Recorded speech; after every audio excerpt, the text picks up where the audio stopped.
তুমি পরীক্ষা দিচ্ছ, জীবনটা একটা পরীক্ষা, আর আল্লাহ তা দেখছেন। যারা ধৈর্য ধরবে তাদেরকে পুরস্কার হিসেবে জান্নাত দান করা হবে। সুবহানাল্লাহ। আসুন রহিমের গল্প শুনি। রহিম ছিল একজন সাধারণ তরুণ।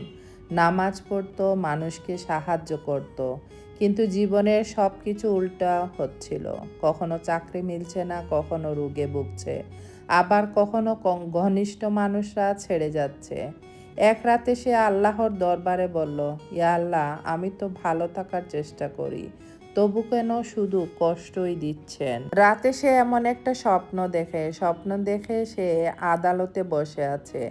এক ফেরেশতা বেচারকের মতো একটা খাতা সামনে রেখে বললেন, তোমার কষ্টগুলো আমরা লিখেছি। তুমি যখন চাকরি হারিয়েছিলে তখন তোমাকে একটি হারাম রাস্তায় যাওয়া থেকে রক্ষা করা হয়েছিল।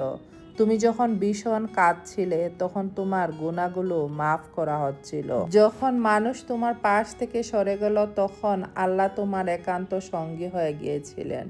রহিম তখন ফুপিয়ে কেঁদে উঠল।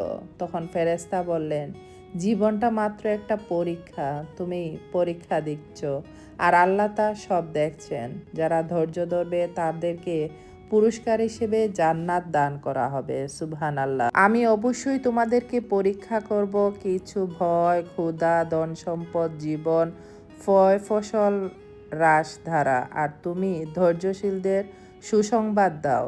সূরা বাকারা 2155। কষ্ট জীবনে আসবে, কারণ জীবন একটা পরীক্ষা। আল্লাহ আমাদেরকে ধৈর্য, নিয়ত ও বিশ্বাস যাচাই করেন।